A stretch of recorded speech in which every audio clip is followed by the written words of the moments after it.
Bulldogs, just you can tell what Brock has meant to you guys and your program, and the culture Kirby has established in Athens is what? Yeah, well, Brock's been one of the best tight ends I've seen come out probably in my entire career. And, we drafted Tyke in Tampa last year, and we had a bunch of Georgia guys in the room last night too. And the way that those guys, how prepared they are, how passionate they are about football, how smart they are, how intelligent they are at football really stands out. I mean, Pete and I just couldn't stop talking about it last night. I mean, they're just such an impressive group of people, both the person and the football player. So I'm happy that we have Brock for a long time. I apologize about that. You're good, Honda. Can you talk about your free agents? You got a lot of them. Have you done enough evaluating now that you know your plan, what you want to do with each? I wouldn't say we know the 100% plan. We're working on that right now with Tom Delaney and the scouting department. We obviously played the Raiders this year, so I know the roster well. I think we've got kind of a loose plan in place. We're still spending a lot of time with Pete and the coaches to make sure everything aligns up, and we've got spots for them and it makes sense, and trying to get a sense for what's important to the player, both from a position standpoint and from a contractual standpoint. So we're working through that. We still got 2.5 weeks here to figure all that stuff out. How did your time with the Broncos help you get to this position right now? Well, we won a Super Bowl there, so that probably helped. And, I had such a great experience there. I was just telling Will, it was really hard for me to leave Denver and take a great job in Tampa with this guy talking over here right now. Getting a chance to be around a first-class organization like the Broncos was amazing, with the way the Bowlen family ran that place, to be around John Elway every day, to see Peyton Manning. That was the first time that I was around these elite quarterbacks in my entire career. I'd been around some really good ones, but two of the greatest of all time, in my opinion. So to see every day what it looked like, to 2013, where you have this amazing offense and then flip it just with a couple acquisitions and have a great defense was awesome too. So just the whole experience, to try to learn as much as I could from some great people, and grateful to that organization forever for taking me. Yeah. Talk about that, why you wanted him. Yeah, I'm glad you asked about him. I think it's as important of a hire as I could make. Mark and I really had a connection when I was there for those 3 years. It might stem from our love of golf together and the amount of times we played Inverness back then. But his knowledge across an organization is really amazing to me. His vision, his ingenuity, the innovation he thinks that we can install it with the Raiders is going to be great. And he's a nice calming presence for me. He's structured, he's organized. I can be a little bit kind of freewheeling and instinctive sometimes, and so he's a little bit of a nice balance to me. So I'm really grateful that he thought enough of this opportunity to join us. Your history, whether it's in Denver or Tampa Bay, veteran quarterbacks have come in: Peyton Manning, Baker Mayfield, Tom Brady. Is that an avenue that you guys are actively looking at in terms of your quarterback position? Not to be kind of cliched here, but any avenue where we can find a quarterback, we're going to explore. So, obviously there's free agents. We have some guys in the building that we want to give a chance to compete, and, working with Coach and with Chip and Ole and, the whole offensive staff, we're just going to try to find as many guys as we can to load that room up and have a great competition there. I'm old enough to remember covering you in high school. Oh, boy. So, Bill Forever Young and Catholic Memorial. Yeah. What does that mean to you, and how did it get you here today? It was at a formative years in my life in high school football. I was 30-4 in my high school career, I think. Won a state championship, semis 2 other times.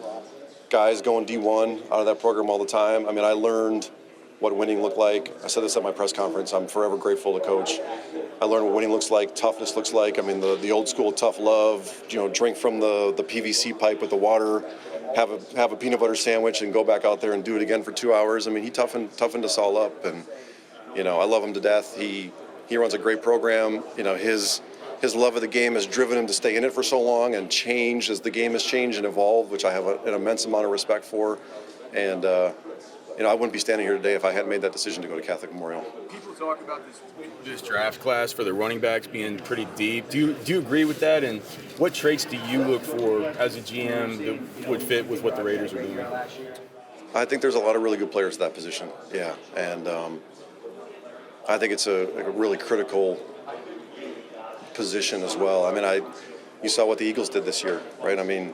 Saquon is a different animal, but the emphasis on the run game and the physicality that comes with it. And, for running backs, I mean, I think people get really caught up on speed, and which is great. If you can find Chris Johnson that runs 4.28 or whatever you ran and nobody can catch him, awesome. But to me, it's more about the guys that have great instincts, great vision, that are hard to get on the ground. If they can run 4.3s, even better. But I've seen a lot of great runs that run the 4.5s and 4.6s that are just hard to tackle, and then they set the tone for the team. So we're looking for that.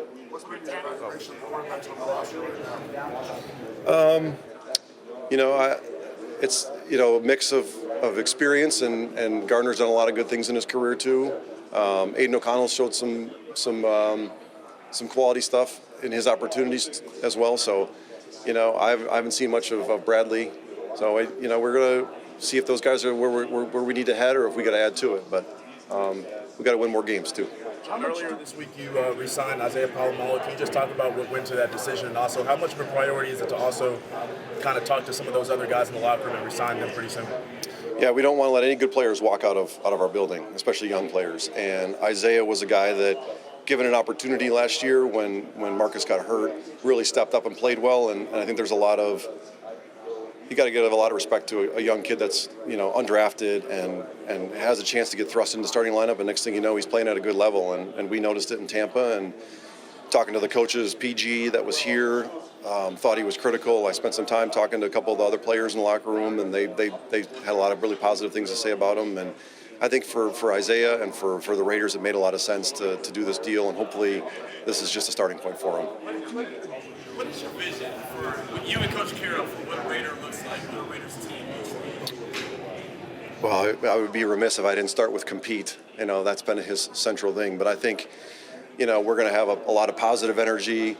The guys that love to compete and play with passion are going to have a chance at our place. And the guys that maybe don't have that love of the game, they like it, it's a means to an end, there probably won't be as many places or spaces for them at our place. I think we want to set the tone with our film.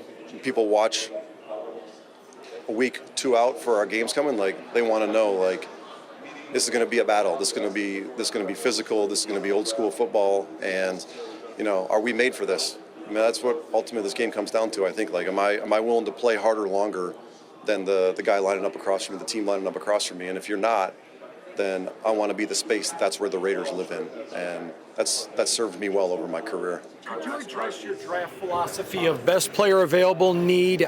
What's your philosophy overall, general? Yeah, I don't go down that route too much. I think that's too siloed off. I mean, I think we're going to make the best decision for the Raiders. And yes, we're not going to pass on, elite talent because we maybe have a couple guys at that spot. But we're certainly not going to just force picks because we need a player. Whether the public thinks that or we think that, I've been a part of doing that before. I've had a chance to be around guys like Ron Wolf in my career. They have all told me, my experience has told me, you do that, you just draft for need. You will draft guys way too early, and you'll regret it. And you'll watch other guys that you may have wished you took at a different position have great careers, and you've been like, if I just would have done that.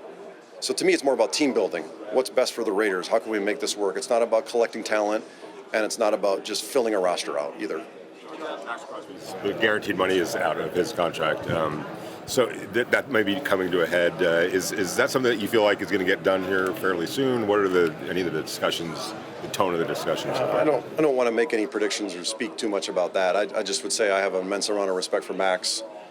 Number one, the way he plays the game, the passion he plays with. This is what Pete and I have talked about. I mean, we want that to be what a Raider looks like, and he's a great shining example of that too. And he's also a really skilled and talented player on top of it too. So, I envision Max being a Raider for a long time here, and I think that's what he wants too. And we'll go forward with that in mind.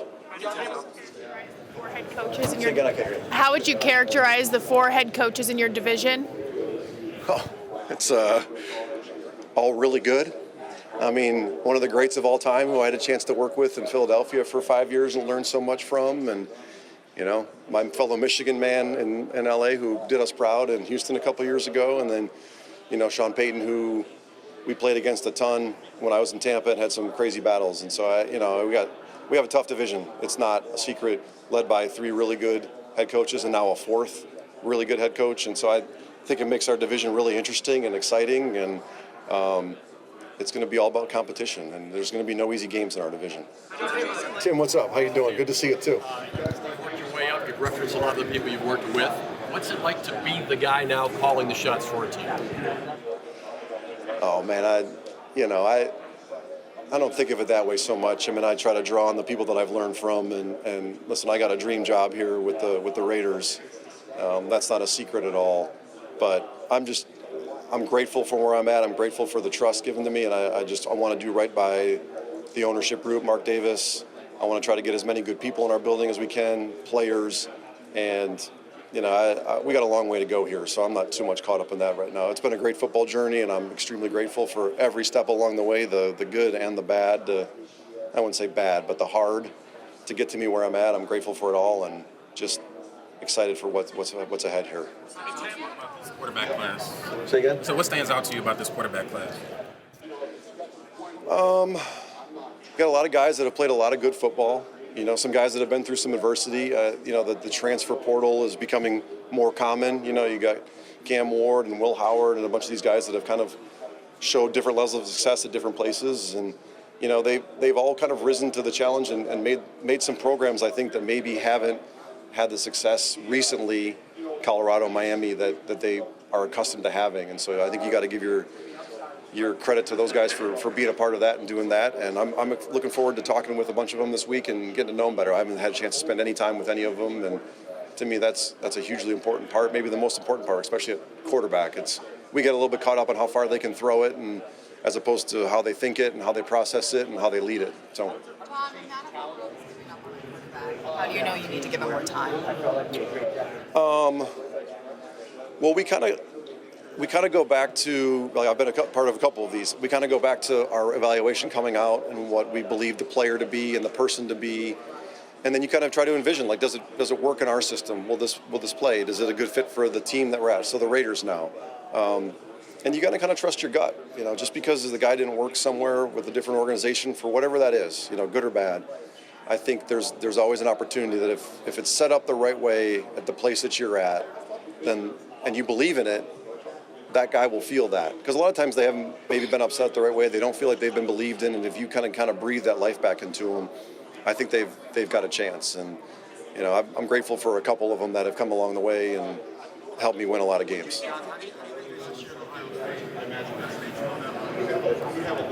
I don't think that it was just last year. I think it's the kind of totality of his career. I mean, he's kind of always been at the forefront of offense.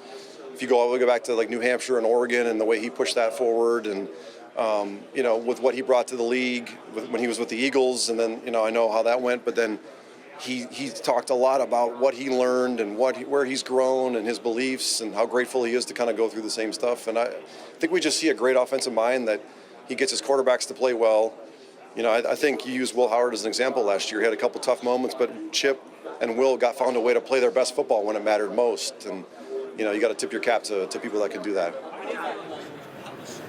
challenging is it for a guy like Curtis Rourke, who isn't going to be a player like Curtis Rourke who isn't going to be able to do anything physical because of the ACL? How does that challenge the evaluation process for him? He had tape all year, so this is just a small part of it to me. To me, the most important thing that we're going to come back to from a football standpoint is always the film, and he's got plenty of that. I might give him a ton of credit. There's a lot of guys that would have shut it down this year, and he didn't do that. So, testament to him for that. Hold on a second. I'm going to get Mary Kay over here. John, just wondering, what will be the chances of you possibly trading up for one of those quarterbacks, maybe Cam or Shador? I don't know, Mary Kay.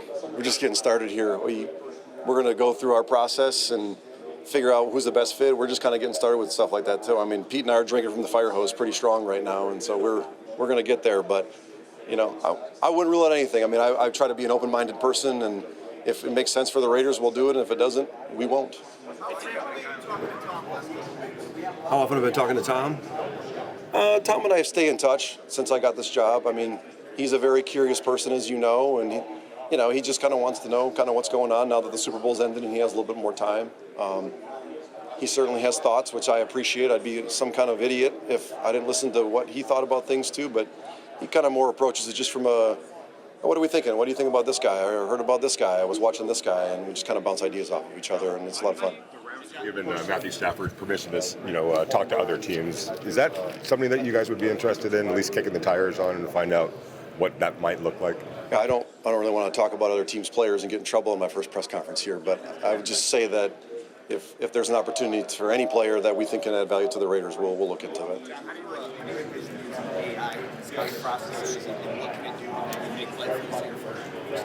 AI?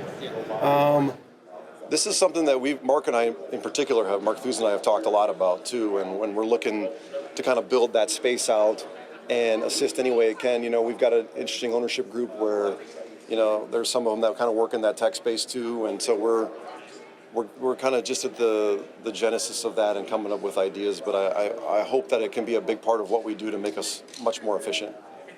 You guys had a lot of success day 2 with some players that were seen as unrefined. You think of Sean Bunting and Jamel Dean have come in and have success. You didn't hit on everybody, but at what point do you kind of toe that line between this guy's a year away from being a year away and this guy, we can get this guy up and running early on?